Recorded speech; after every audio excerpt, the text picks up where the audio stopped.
So our first guest is Tom Root, Emmy Award-winning writer, producer, director, and voice actor, and he currently is the co-creator and executive producer of Crossing Swords, as well as co-head writer and executive producer of the stop-motion show on television, the Emmy-winning Robot Chicken. We're also joined by John Harvatine, the fourth creator, executive producer, writer, and director. In 2011, Harv partnered with Seth Green, Matthew Senreich, and Eric Towner to create Stupid Buddy Studios, which also produces Robot Chicken. And he's currently co-creating and directing Crossing Swords, which just premiered on Hulu on June 12th. We also have Adam Ray, who plays Ruben, the voice of Ruben on the show, and was most recently in Curb Your Enthusiasm.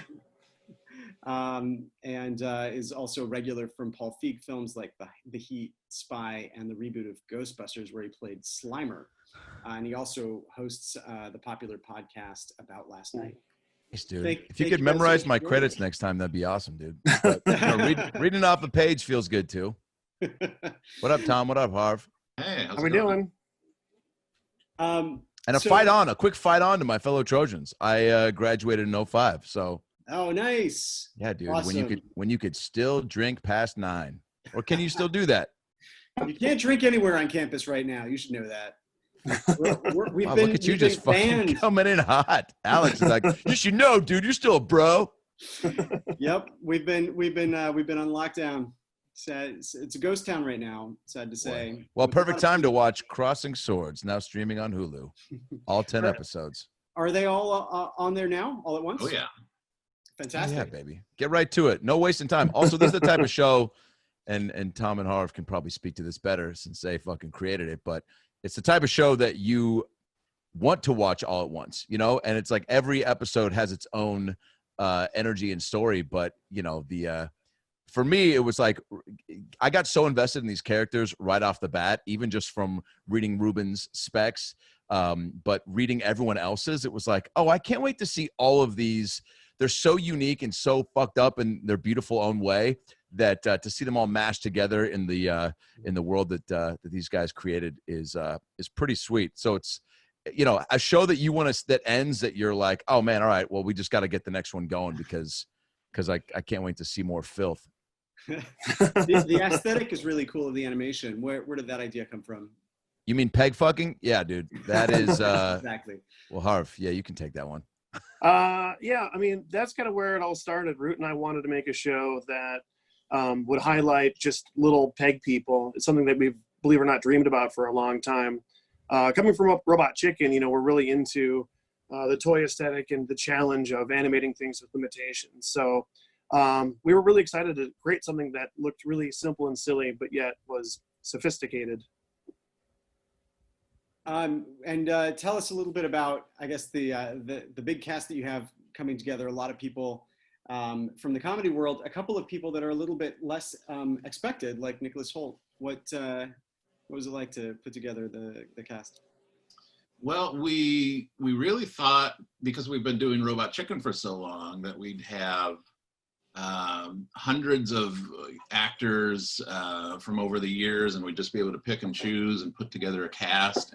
And to a certain extent that was true, but then we really got invested in the audition process, and we when we put out the call for auditions, we started getting a lot of good stuff, and that's actually how we found Adam. His Ruben was full of these little improvs. It's part of his secret.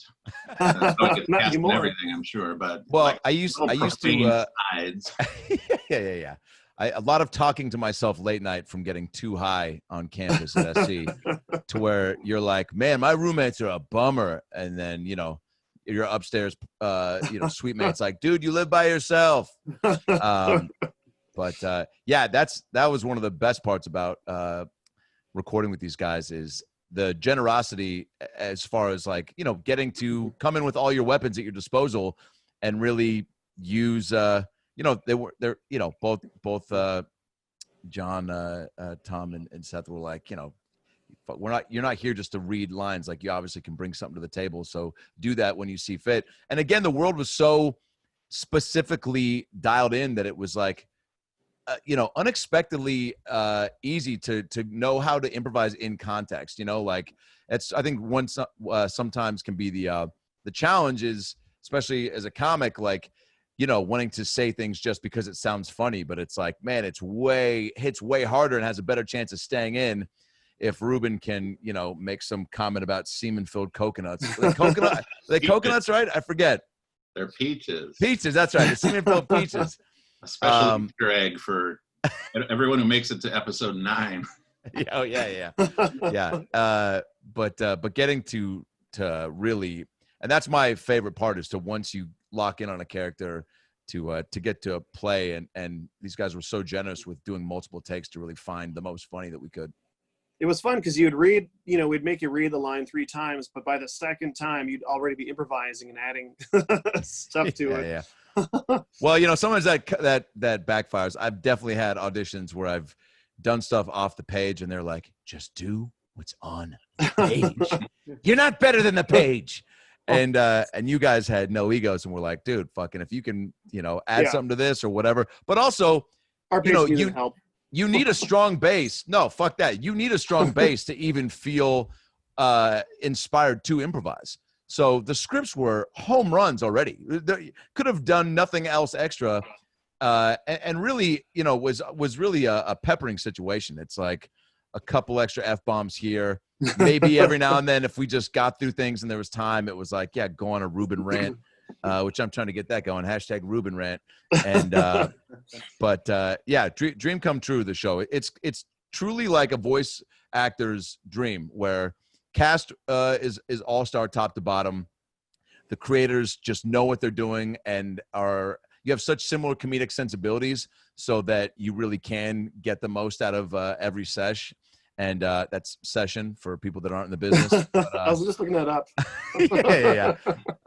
And then having, again, like, the world be so laid out, so easy to digest, so that you can kind of just bring all the goods at once. How locked into the animation are you by the time you're recording the actors?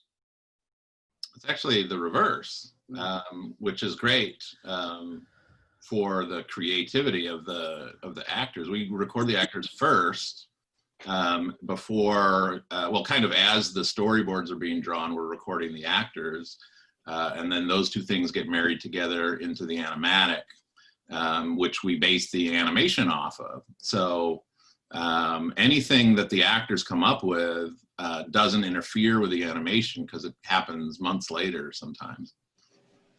What is the actual process for the animation? I mean, it obviously looks like stop motion, but in this day and age, you can never really tell. Oh, it's real, baby. Wow, amazing. Real time consuming. Yeah, it's all stop motion. Those are all little wooden peg people that we created. The whole world is almost all made out of wood. So it's frame by frame magic. I'm curious about also that you have Adam Pally, who I always think is just really a creative, lots of comic energy. Oh yeah. What kind of inspiration did you bring to the role? He's just got this great attitude. Like, we were always recording him remotely because he was busy in New York while we needed him, and so when he would do broth, it was over the phone, so we couldn't really see his face. Wow. It was just this. He would give us this great broth attitude over the phone, and there's something like, he's just really good at twisting that dialogue and sort of wringing every joke out of it. Kind of like Adam Ray, like, really kind of adds to the dialogue, and Adam Pally kind of takes what's there and kind of massages it. They're, and he kind very of different Adams. He warms it up. Ray cools it down. Well, that's why I was called Ray Cool in middle school. Wow, good to know. Taking that hashtag. Yeah. I know stop motion has a lot of painstaking work that goes into it. What was the most complicated set for you guys to design? I think Beast Feast was actually the hardest one. There was just so much to it. Like, it was such a massive set, and the staging of everything was really difficult. So I think that was probably the hardest one. A close second would be the third episode with the Kraken. Yeah, the episode you just saw with the Wispies. Wispy titties. Show me them wispy titties. For those of you who don't know, spoiler alert, I was also the voice of the giant, which some would say is probably almost a more exciting part than Ruben. And I've been seeing a lot already in the chat rooms, people being like, when's the giant coming back? Is he, is he gonna get to actually see real spring break at some point? Let's see giant spring break. Oh my God. That's the spin-off. The spin-off. Take that to Netflix. Yeah, please. That Wispy set was great when they were standing in one place and remarking on how pretty it was. And then when a beanstalk was falling through it, tearing it apart, we realized quickly that it was a very limited set. There wasn't enough room to do what we wanted. And so there's a lot of trickery there with perspectives and foreshortening, and and it went back up on stages after we thought we were wrapped to get more angles. And I would say that was it probably wasn't the most work, but it was the biggest headache that I can remember. Yeah, and the amazing thing about that was actually styrofoam and plaster in a C-stand ripping through it, and it made the biggest mess. How do you guys pull off the things that are suspended in air? Because they don't have arms, but they're constantly picking things up. Yeah, every character it's like they have rig points. There's a rig in the back and the rig in the butt, and they have wires that come out. And then the amazing digital artist will rub it out so you don't see it. Tell us, I mean, this show clearly has very little limitations in the language, but it's also got a lot of, it sort of pushes a lot of boundaries. And I'm curious to know what kind of feedback you get from Hulu in terms of the things that you can or can't do. Is there a line? I'm sure there's a line that I don't think we've hit it yet. Maybe we should push harder. But I mean, we have conversations with them about content all the time. And really, as long as we're making the show we want to make and it's the funniest version of it, we get very little pushback about content. Usually it's about story or character. Like if we want to do, jokes about dirty stuff, they're more than willing to let us do it. Their concern is that that viewers are finding Patrick's story arc rewarding, and that every episode kind of lands on a rewarding piece of closure and that kind of stuff, and very little of it is them policing us about content, which is great. I mean, it makes them great collaborators because they're working on the stuff that's important with us and not worrying about stuff that we kind of track on our own anyway. We don't want to go over the line, or we want to find our own line, I guess I should say. We probably go over a lot of people's lines, but we don't want the show to be about that. So, we do bring ourselves back from the brink on a regular basis. What's the furthest you've gone to the brink and had to scale back from? Is there any joke too outrageous that you just didn't think was going to work? Let's see. I mean, the semen peach, they let that fly pretty quick. I mean, let that go. Did they let that go on the first pass, or were they like, could it be a grape?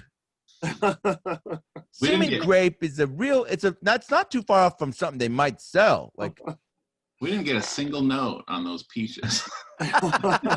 Fuck yeah, that's Hulu going in the right direction. I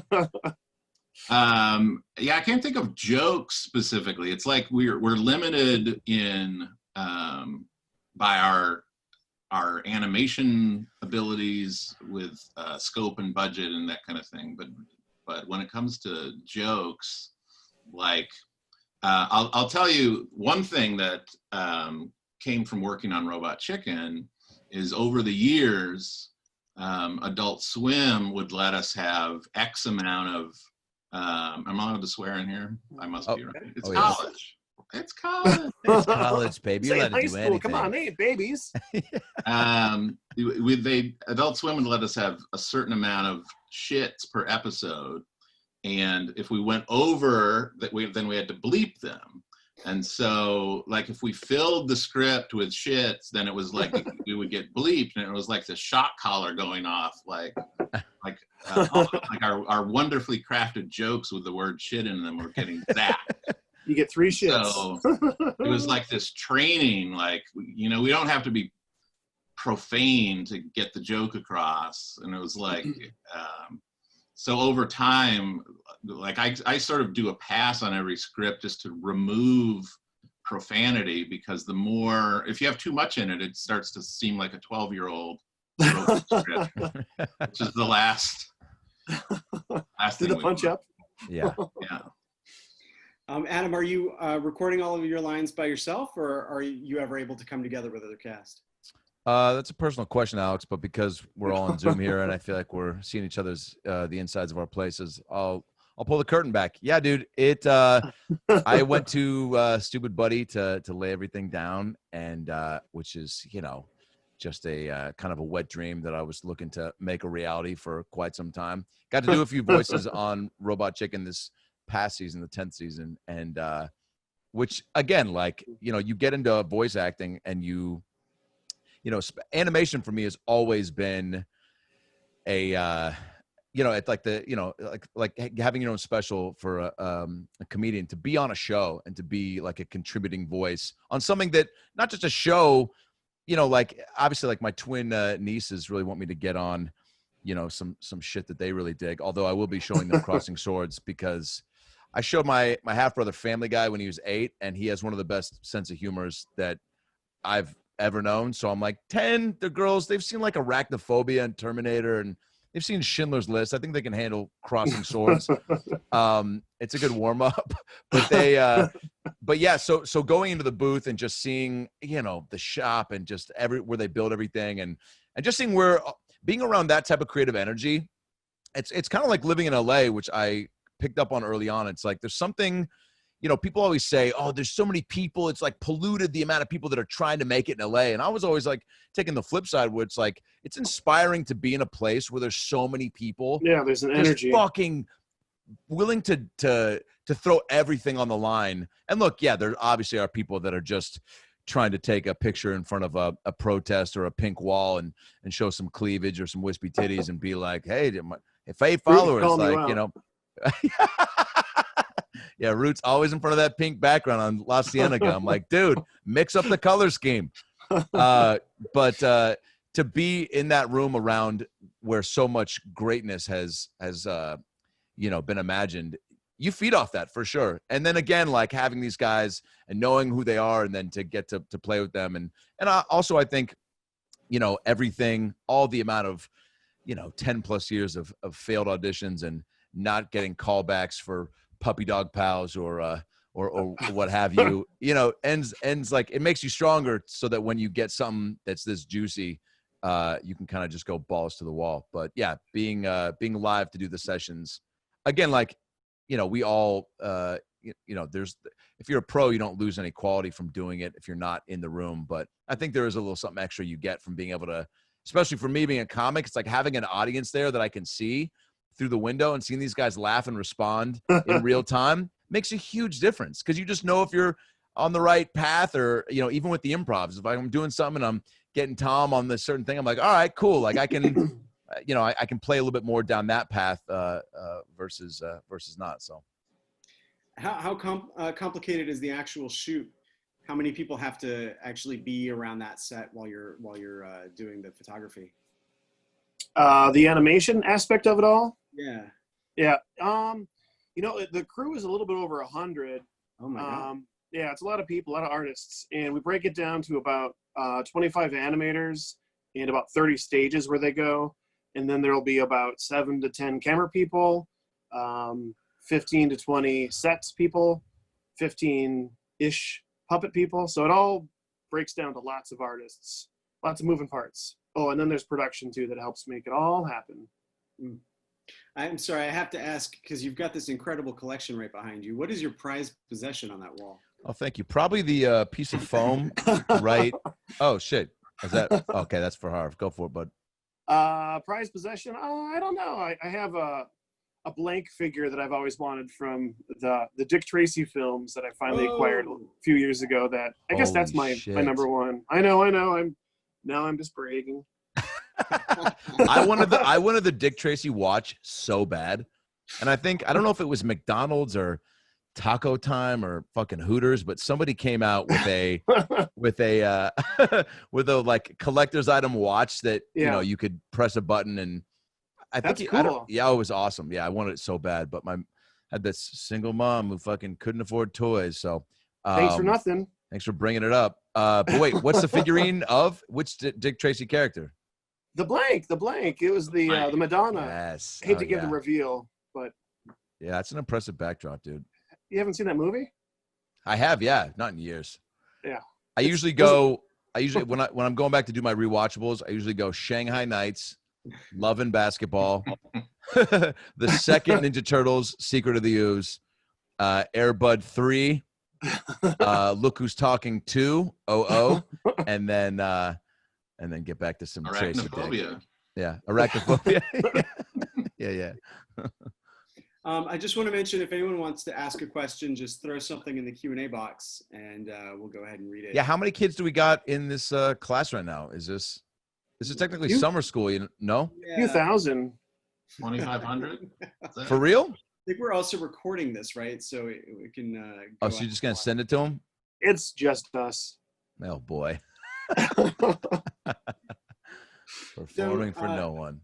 I was curious about the interplay between the fact that it's a journey, like it is an arc, but then you can watch an episode like the one that we just saw, and it was completely self-contained. How much do you play with that? I know that the South Park team had experimented with long-form season arcs, and then thought it was just not worth it, right? That's interesting that they abandoned it. Because I'm remembering some of the stuff that they did that was really interesting when they went long form.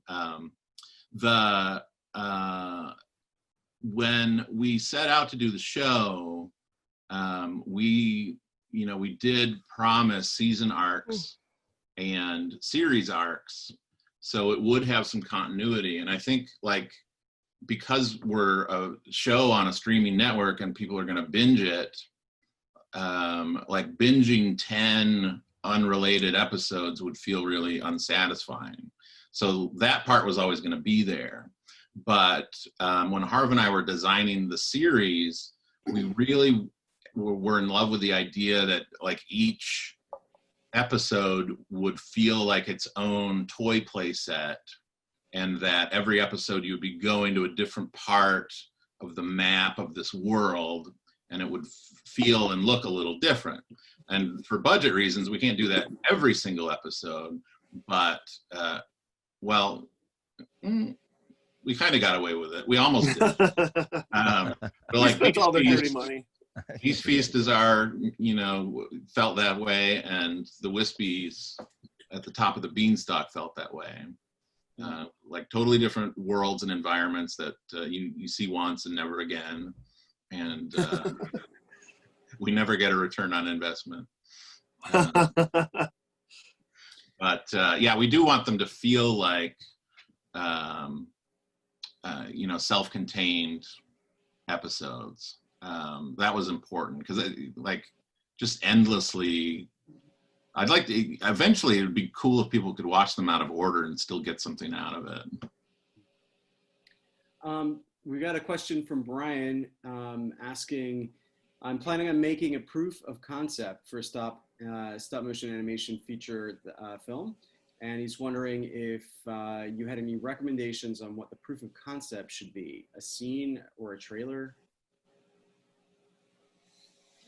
What do you think? You're the animator. If you were hiring, what would you want to see from Or Oh, man, it's crazy because I think they're both good. I mean, I think a scene is probably better because then you're able to see the context of a full arc. But trailers are kind of more fun, but probably harder because there's lots more in it. So I would say scene. So it's a Rankin style old school Christmas story about a personal trainer who still believes in Santa Claus. Love it. Let's see it, Christmas baby. specials always sell. That's easy money. I can tell you, Harv and I did a Christmas special that didn't sell for many, many years and then finally did. And it was also stop motion and sort of Rankin Bass kind of look. And what we chose to do was to do one full scene from it. And that was our showpiece rather than try to do a trailer to give you a taste of the whole movie. Yeah. We made one scene of it and made sure there was comedy in it and action. And then we did a storybook that went along with it, a printed storybook that you could get the whole movie out of. Wow. Rather than trying to get the whole movie on screen, we'd say, all right, we try to really nail it down in that one scene, the look of the movie, rather than try to spend a lot of money making all those different sets to get the feel of a trailer across. It's coming out next year on Fox. Whoa. Can we say that? I think we can. Okay, good. It's supposed to be this year. We did it. And got it other plans. Well, speaking of which, the next question was about how has COVID affected production at Stupid Buddy, and do you guys see production starting back anytime soon?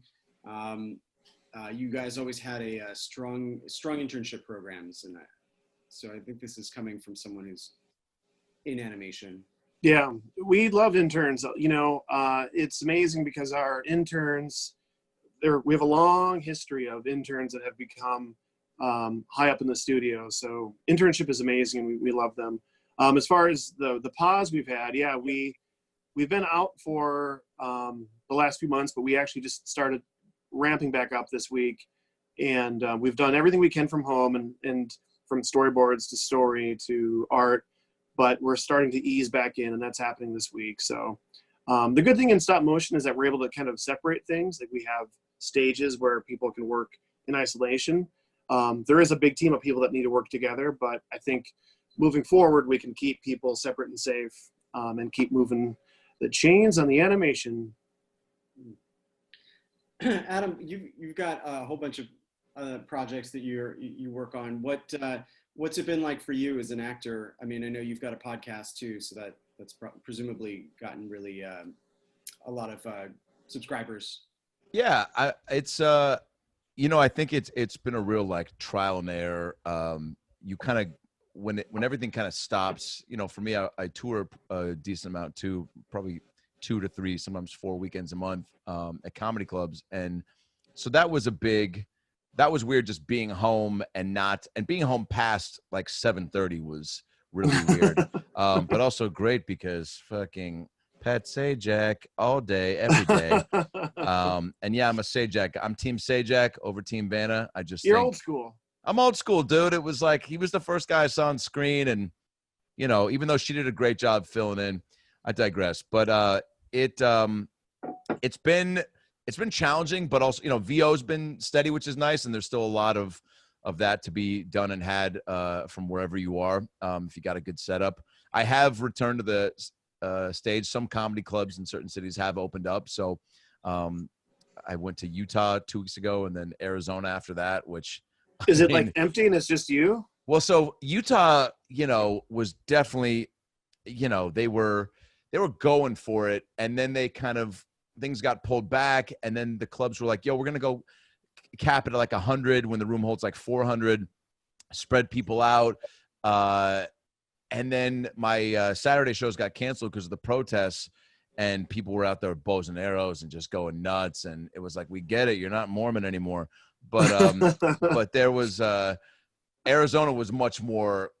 I mean, dude, they went for it, and people were seated together. It felt like stand-up was back, and it was awesome. But yeah, the podcast has been obviously a way to keep things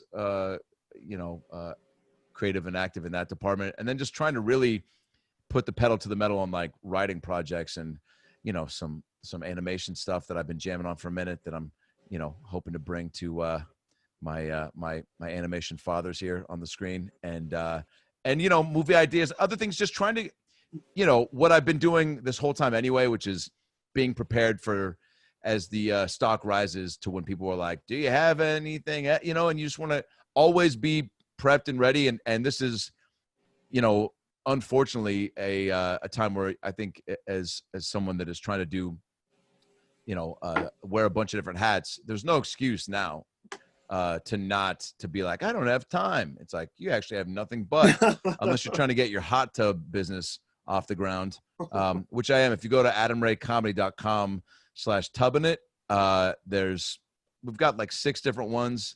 They're I'm into it.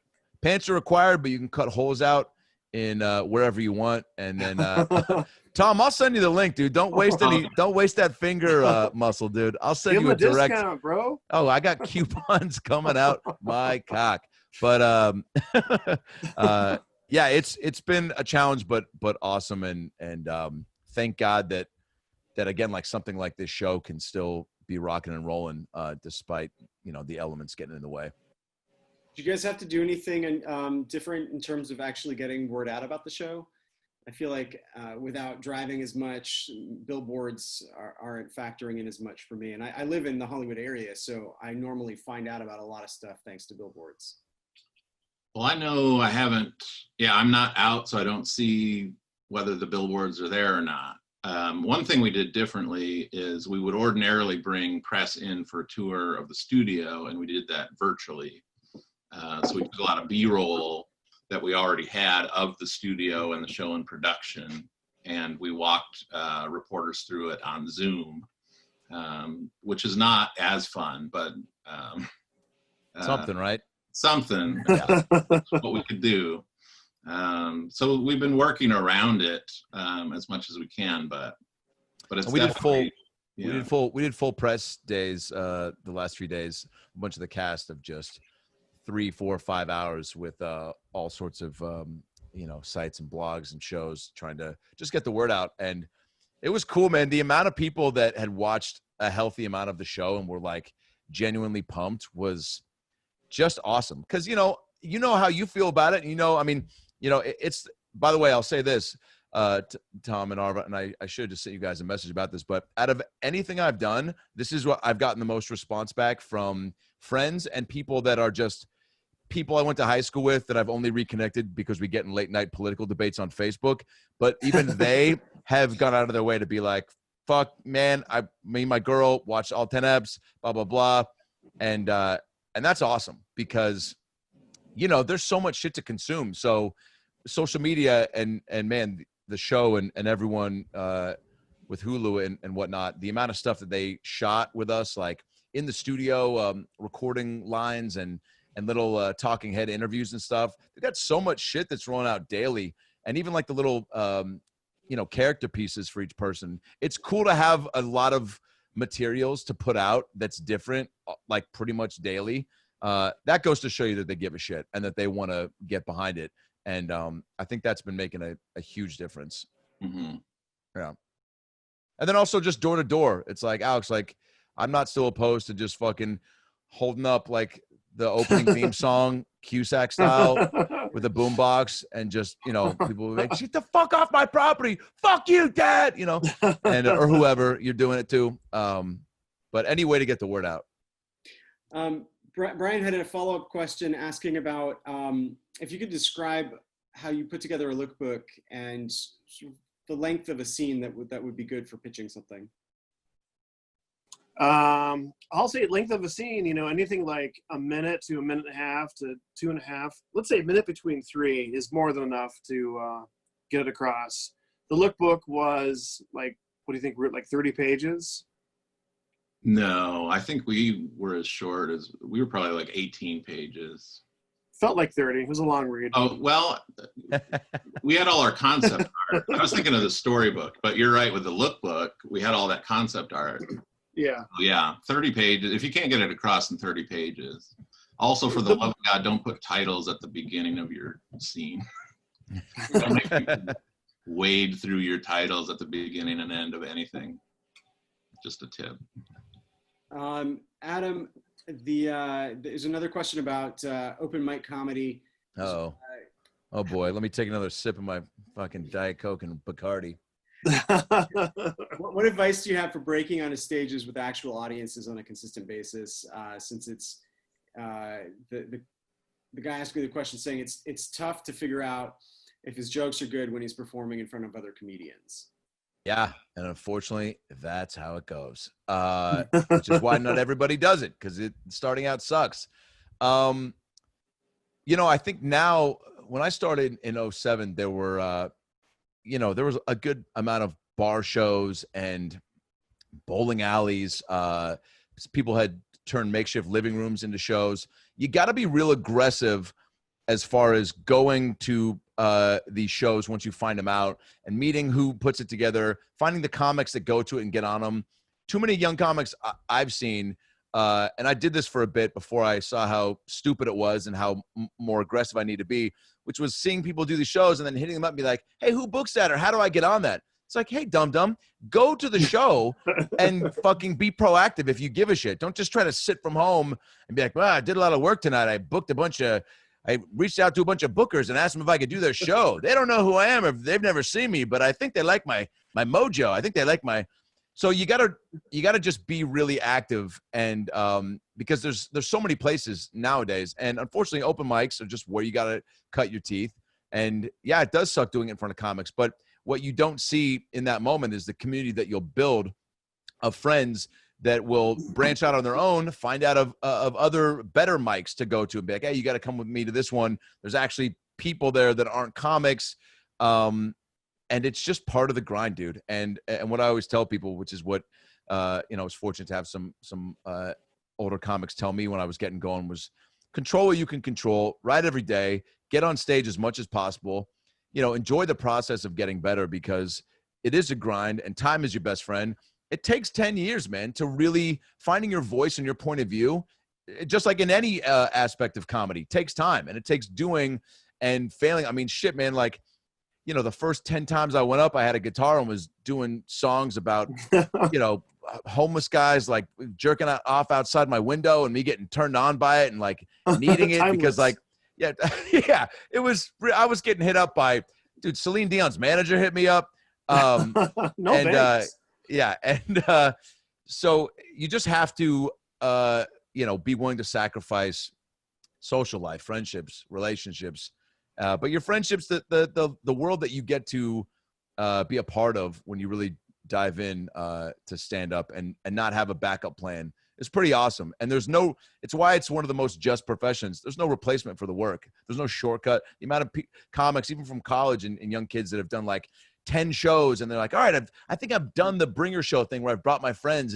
How do I now get a regular at a club? And I'm like, man, you haven't even done it a year. Like so if you're in it for that versus like the true love of the ups and downs, then I'd say, I don't know, fucking Quiznos is probably still hiring, but I love Quiznos. That's not a knock on Quiznos. I needed a better example there. That's actually fucking Subway. They're turkey rich. There you go. Quiznos, by the way, all they had to do was come out and be like, hey, we don't watch kid porn. Huh? Look at that sandwich. That's all they had to do. But yeah, I think that answered that kid's question. Tell him he can hit me up too on Instagram if he's got other questions, if he's serious about it. Do you guys have a second season mapped out? We have a general idea. Should we get picked up for a second season?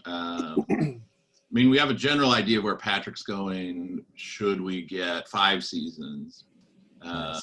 But I think, it's going to be about Patrick and that journey, and whether the corruption around him makes him go bad or whether he can influence things in a better direction. There's going to be that tug of war going on. It's always going to be about that friction. People love friction. Yeah. Those homeless guys outside your. Oh, yeah, I'm still thinking about that. Call back. Oh, dude, it was awful, man. It was truly. And then, you know, you feel bad because you're like, it is a comfortable bush. It's probably the bush I would choose. It's not that late. It's, you know, like 11. I was up anyway, so it's not like he's keeping me from getting rest. Anyway. I think that's probably good fodder for a future episode of Crossing Swords. Oh yeah. Yeah, we're It really writing that is. down. Oh man. This is a Do you video. guys, Tom, John, do you guys like that, by the way, when people like at what stage you need to get to with a professional or a comrade before something like that can pop up in conversation? They can be like, you know, that's a good idea for an episode. We're not there yet. Yeah. Talking to me, you're talking to Alex. All right. Yeah. Silence is golden. Well, thank you guys so much. I hope everyone is out there going to binge the rest of the season, and Got really to. look forward to some more episodes. So keep at it. Thank you. Thanks, Thank you. Thanks for having us. Inspiring words to leave on. Thanks for having us, bud. Yeah, thank you. Fight on. Fight on, baby. Take care, guys.